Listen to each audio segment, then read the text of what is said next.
আমি গোড়াতেই আশ্বস্ত করছি যে একেবারে 15 মিনিটের বেশি আমি সময় নেব না। ঘড়ি সামনে রেখেছি, 6:33 বাজে আমার ঘড়িতে।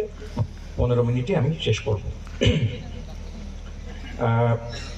আমার কথা বলার বিষয় শিরোনাম স্থির হয়েছে যে কবিতা, গান, থিয়েটার এদের দায় এবং আমাদের বর্তমান সময়। এখন আপনারা সবাই নিশ্চয়ই এটা খেয়াল করবেন যে এটা একটা বিরাট বড় আলোচনার বিষয়। অনেক রকম তর্কাতর্কি আছে এই বিষয়কে নিয়ে। কবিতা, নাটক, গান, বড় অর্থের শিল্প, তার আদৌ কোনো দায় আছে কিনা, এটা একটা জরুরি প্রশ্ন বটে। পৃথিবী উত্তাল হয়ে গেছে এসব প্রশ্ন নিয়ে বহুবার। অনেক ধরনের রচনাকার, শিল্পী তারা বলবার চেষ্টা করেছেন যে দায়টাই নেই। কবির কিংবা রচয়িতার, শিল্পীর দায় কেবলমাত্র শিল্পের কাছে, কেবলমাত্র তার নিজের কাছে। যিনি রচয়িতা, তার সততা, সেইটাই সবচেয়ে বড় জরুরি প্রশ্ন। উল্টো পক্ষে আরো একদল মানুষ এরকম বলেই চলেছেন যে না, তা নয়। শিল্পের কাছে, কবিতার কাছে, সাহিত্যের কাছে, গানের কাছে দায়, কবির নিজের কাছে দায়, শিল্পীর নিজের কাছে দায়। এইটাতে সমস্ত কথা ফুরোয় না। এর বাইরেও কতগুলো কথা বলার থাকে, চাহিদা থাকে। কোনো মীমাংসা নেই এই প্রশ্নের। দুটো পক্ষ আছে। অনেক শিল্পী পছন্দ করে নেন তিনি কোন পক্ষে থাকবেন, কোন মতে থাকবেন। দায় তাকে ভাবাবে কিনা, তাকে পীড়িত করবে কিনা, সেইটা তার চয়েস। তিনি তার দ্বারা চালিত হবেন কিনা, সেইটা তার পছন্দ। ফলে শেষ পর্যন্ত আমি আপনাদের কাছে কোনো শেষ কথা, চূড়ান্ত কথা এটা বলতে পারবো না। এবং তার ফলে আমাদের বর্তমান সময়ে শিল্পের, থিয়েটারের, গানের, কবিতার কি দায় আমি প্রত্যাশা করি, সরাসরি তেমন কোনো নিদান সেইটাও আমি দিতে পারবো না। তার বদলে আমি আপনাদের কাছে একজন শিল্পী কি করে শিল্পী হয়ে ওঠেন, দায় তার থাকুক অথবা না থাকুক, তার কৃতজ্ঞতা, দায়ের প্রশ্ন সরিয়ে দিয়ে তার কৃতজ্ঞতা, সেইটা থাকার কথা কি থাকার কথা নয়, সেই নিয়ে দু একটি কথা আপনাদের সামনে ভাগ করে নেওয়ার চেষ্টা করব। অনুগ্রহ করে এইটা আমার একটি বিবেচনা মাত্র, আপনারা খেয়াল করবেন। এতে কোনো শেষ কথা নেই, কোনো নিদান নেই, কোনো চূড়ান্ত সিদ্ধান্ত জানাবার স্পর্ধা আমি দেখাচ্ছি না। কবিতা যখন তৈরি হয়, শিল্প যখন রচিত হয়, সে গানই হোক, নাটকই হোক, কিংবা উপন্যাস হোক, কিংবা যা কিছু হোক। আজকে দুপুর বেলার দিকে এখানে আমরা শ্রমজীবী নারীদের গান, মেয়েদের গান, নারী শ্রমিকের গান, কাজের সঙ্গে যুক্ত থাকা মেয়েদের বেঁচে থাকার সঙ্গে লিপ্ত যে গান, তার একটা চেহারা দেখছিলাম। আপ্লুত হয়ে পড়ছিলাম আমরা সবাই মুগ্ধের মতো শুনছিলাম।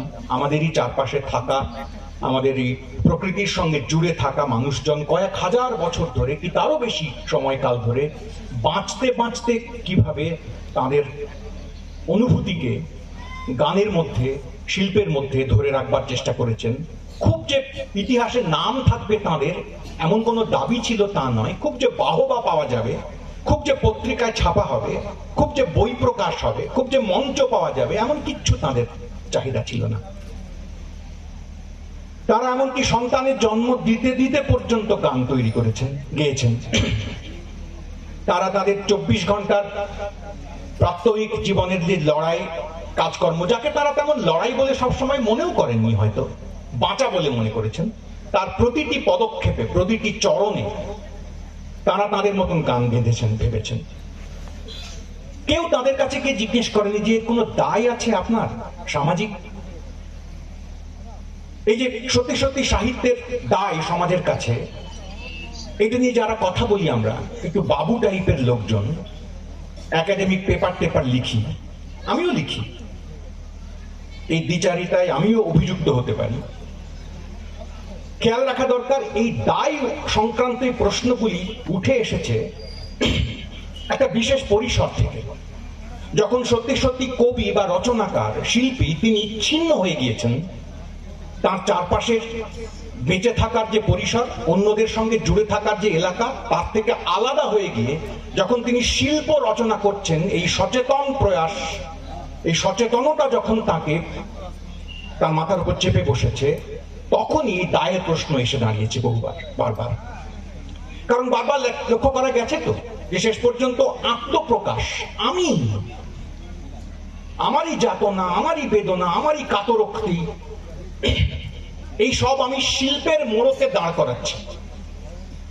এই সবকে আমি শেষ পর্যন্ত প্রকাশযোগ্য, অন্য লোকের কাছে পৌঁছে, অন্য লোকের কাছে শিল্প হিসেবে অক্ষয় করে রাখবার বাসনা থেকে, সাহিত্যের বা সংস্কৃতির শিল্পের ইতিহাসে একটা গুরুত্বপূর্ণ চ্যাপ্টার হয়ে ওঠার আকাঙ্ক্ষা থেকে, এগুলো কোনোটাই খারাপ আকাঙ্ক্ষা নয়, অসৎ আকাঙ্ক্ষা নয়, অন্যায় আকাঙ্ক্ষা নয়, কিন্তু এই আকাঙ্ক্ষা থেকেই মূলত যারা শিল্পের দিকে এগিয়েছেন তাদের কাছে মাঝে মাঝে দায়ের প্রশ্নটি এসে দাঁড়িয়েছে। কারণ তারা তাদের জীবন থেকে তাদের শিল্প অনেকখানি আলাদা, অনেকখানি দূরে। কিন্তু যে মানুষটি প্রকৃতির সঙ্গে কথা বলতে বলতে, বাঁচতে বাঁচতে গান লিখেছেন, নিঃশ্বাস নেওয়ার মতন করে কবিতা তৈরি করেছেন, আর্তনাদ করেছেন, কখনো কখনো উল্লাস প্রকাশ করেছেন, আহ্লাদ প্রকাশ করেছেন কখনো কখনো, তাদের কাছে এই রচনার জন্য আলাদা করে দায় স্থির করার দরকার পড়ে। শিল্প তাদের জীবনের সঙ্গে ওতপ্রোত। এই যে অঞ্চলে আমরা দাঁড়িয়ে এখন কথা বলছি, সভা করছি, আয়োজন যা চমৎকার করে করেছি, অনেক মানুষ এসেছেন, এই পরিসরের লাগোয়া যে বিস্তীর্ণ অঞ্চল, সেই অঞ্চলের মানুষজনের ক্ষেত্রে জীবনের সঙ্গে শিল্প এরকম যাকে বলে লেপ্টে আছে, লিপ্ত হয়ে আছে, একাকার হয়ে আছে। ফলে তাদের কাছে কার্যত শিল্প রচনা করাই বেঁচে থাকার দায়। শিল্প না তৈরি করে তিনি থাকতেই পারবেন না। গান না গেয়ে বেঁধে, কবিতা না তৈরি করে, কথা না বলে ছড়িয়ে, কিসসা আখ্যান ইত্যাদির মধ্যে ঢুকে আবার বেরিয়ে না এসে তার টিকে থাকাই সম্ভব হবে। ফলে গোটা জীবন আর শিল্প গায়ে গায়ে লাগোয়া। আমরা যারা ছিঁড়ে এসেছি, যারা আমরা শিল্পকেও পণ্য আকারে তৈরি করবার চেষ্টা করেছি, প্রতিটি শিল্পের পিছনে একজন নির্দিষ্ট রচয়িতাকেই মালিক হিসেবে চিহ্নিত করার চেষ্টা করেছি। এই কবিতাটির মালিক ইনি, এই উপন্যাসের মালিক ইনি। আমার কথা আপনাদের কারো কারো খুবই বেখাপ্পা লাগতে পারে, কারণ গত অনেক কয়েকশো বছর ধরে তো এইটাই আমাদের অভ্যেস। ওমা, লেখার একজন মালিক থাকবেন না, লেখক থাকবেন না, এ আবার কেমন তর কথা। কিন্তু ঠিকই এইটা আমাদের মাথার মধ্যে গত কয়েকশো বছর ধরে গেঁথে আছে যে একটা লেখার একটা মালিক, একটা রচয়িতা, এবং তাকে চিহ্নিত করে দেওয়ার মধ্যে দিয়ে এই গোটা সংস্কৃতির ভেতরে একটা নতুন চাল আমরা তৈরি করে ফেলতে পেরেছি।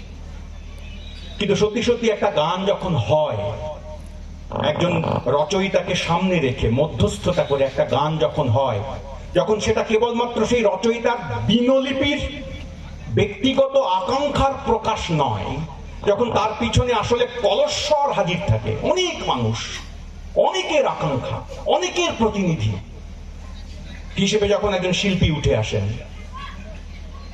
সেই অনেকের প্রতিনিধি হিসেবে কবির পরিসরটি আস্তে আস্তে বিলীয়মান, ফিকে, আলগা। কিন্তু সত্যিই তো তাই।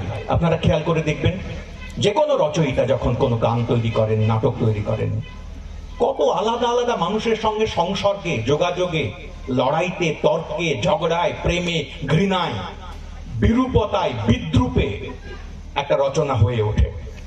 সেই রচনায় খোদিত থাকে একটা লোকের নাম। ওই পরিসরের বাকিদের কথা তার মধ্যে আর খুঁজে পাওয়ার সুযোগ থাকে না। এমনকি রচয়িতাও মাঝে মাঝে এই কৃতজ্ঞতাটুকু রাখেন না মনে। আমি কাউকে আঘাত করবার জন্য বলছি না এই কথাটা, আমাকে মার্জনা করবেন না। অনেক সময়, সব সময় নয়, অনেক সময় যে কৃতজ্ঞতা একজন শিল্পীকে আচ্ছন্ন করে থাকার কথা, সেই কৃতজ্ঞতা সেই শিল্পীকে আচ্ছন্ন করে থাকে না। অনেক সময় তিনি নিজেই ঈশ্বর সমান, স্রষ্টার মতন একক কৃতিত্ব দাবি করতে থাকেন। তাকে দেওয়াও হয়, তিনি দাবিও করেন। তখনই এই প্রশ্ন আসতে থাকে যে এত মানুষ, আমরা যে তোমাকে কবি হিসেবে পাঠালাম, আমরা যে তোমাকে শিল্পী হিসেবে, গায়ক হিসেবে, রচয়িতা হিসেবে, কথাকার হিসেবে গড়লাম, সবে মিলে করলাম, আমাদের সবার ব্যথার খতিয়ান জমিয়ে রাখবার এবং প্রকাশ করবার দায় ছিল তোমার। অনেক কাল আগে একটা চমৎকার গান শুনেছিলাম আমরা, আপনারাও অনেকে জানেন, ঘুরতি গান। কবি নিজেই লিখছেন, সবার কথা কইলে এবার কবি তুমি নিজের কথা কও, বলো। এটা তো কাজ ছিল কবি, সবার কথা বলা, অনেকের কথা বলা, অন্যের কথা বলা। কখনো কখনো রচয়িতা অন্যের কথা বলতে ভুলে যান, নিজের কথাই বলেন। নিজের কথা বলা কি খারাপ? না, মোটেও খারাপ না। কেন খারাপ হবে?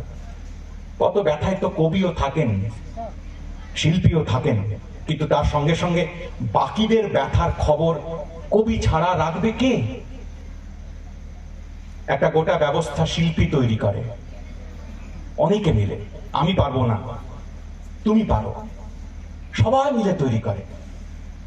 এই যারা আমরা মাস্টারি করি, স্কুল কলেজে পড়াই, তারা একটা ছাত্রকে ধীরে ধীরে তিল তিল করে যখন তৈরি করার চেষ্টা করি, তখন খেয়াল করি যে গোটা সমাজ নানা দিক থেকে যে যার মতন সাধ্য, দুয়ানা, চারানা, পাঁচানা, একটু সাহচর্য, একটু হাসি, একটু মিঠে কথা, একটু পিচ্চাপ্রাণী, এইসব দিয়ে গড়ে তুলছে তাকে।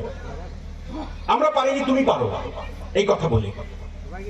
শিল্পীও তাই।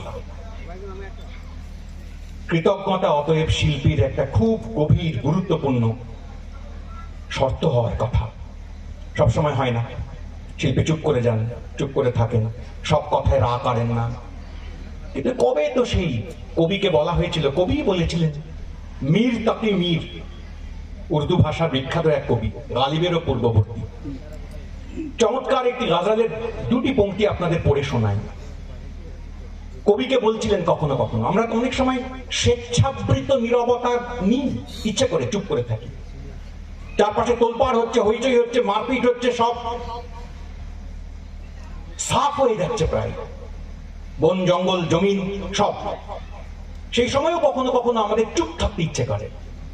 সেই রকম চুপ থাকার সময়টুকুতে কবির কাছে, শিল্পীর কাছে এরকম বার্তা পাঠাচ্ছিলেন, মীর তাকি মীর। দুটি লাইন আপনাদের পড়ে শোনায়। কবিকেই বলছেন, শায়ের হো মত চুপকে রহো, আব চুপ মে জানে জাতি হ্যায়।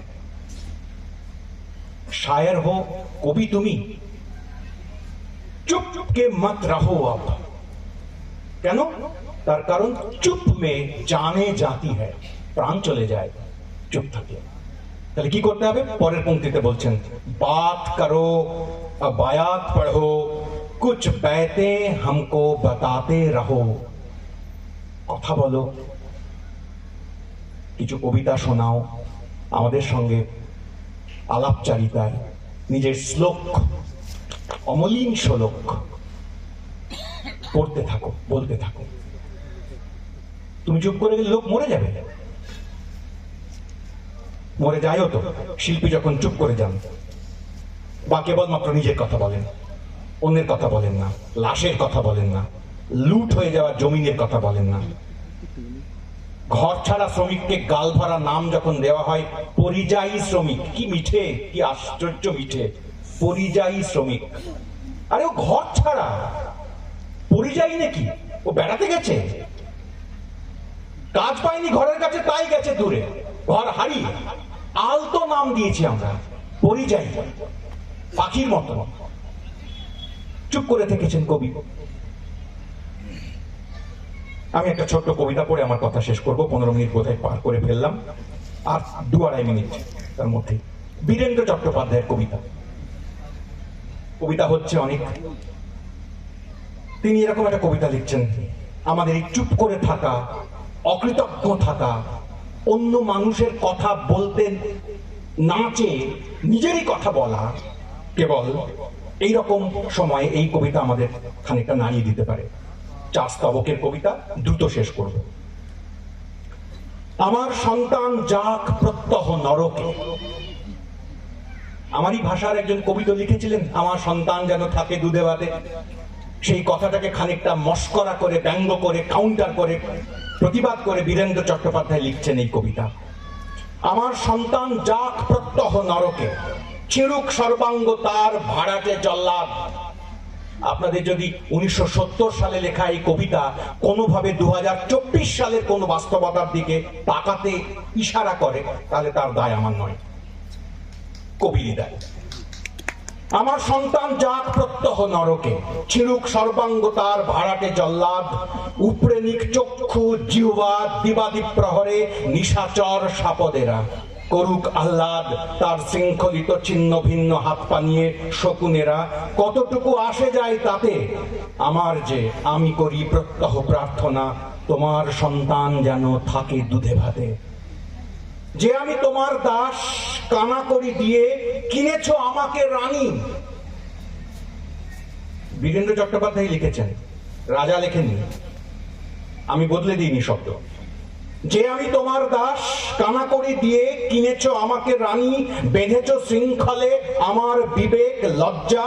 যে আমি বাংলার নেতা, কবি, সাংবাদিক, রাত গভীর হলে গোপনে নিজের সন্তানের ছিন্ন শির ভেট দিই দিল্লিকে। গঙ্গা জলে হাত ধুয়ে ভোরবেলা বুক চাপড়ে কেঁদে উঠে, হায় আত্মঘাতী শিশুগুলি রক্তে আছে শুয়ে। আমার সর্বাঙ্গ জলে আশ্চর্য চুমায়, তোমারই দাক্ষিণ্য রানী দিয়েছ নিভৃতে। এবার পাঠিয়ে দাও প্রকাশ্যে ঘাতক। বাগানে যে কটি ফুল আছে ছিঁড়ে নিতে, প্রত্যেক কাগজে আমি লিখব ফুলের ভেতরে পোকার নিন্দা, খুনির বাহবা। প্রত্যহ বাংলার শিশু গোলাপ কটির সর্বনাশে সরগরম করব আমি সভা। আমার সন্তান যাক প্রত্যহ নরকে, ছিড়ুক সর্বাঙ্গ তার ভাড়াটে জল্লাদ। উপরে নিক চক্ষু জিহ্বা দিবাদি প্রহরে নিশাচর সাপদেরা। করুক আহ্লাদ তার শৃঙ্খলিত ছিন্ন ভিন্ন হাত পা দিয়ে শকুনেরা। কতটুকু আসে যায় তাতে আমার, যে আমি করি প্রত্যহ প্রার্থনা, তোমার সন্তান যেন থাকে দুধে ভাতে। কবি হিসেবে কোনো দায় নেই, শিল্পী হিসেবে কোনো বাড়তি দায় নেই, কোনো দায় নেই। মানুষ হিসেবে আছে, এটুকুই শিল্পীর মাঝে মাঝে স্মরণ রাখার কথা। এটুকুই শিল্পের কাছে অশিল্পীদের, আমাদের মতন লোকেদের আবেদন। নমস্কার।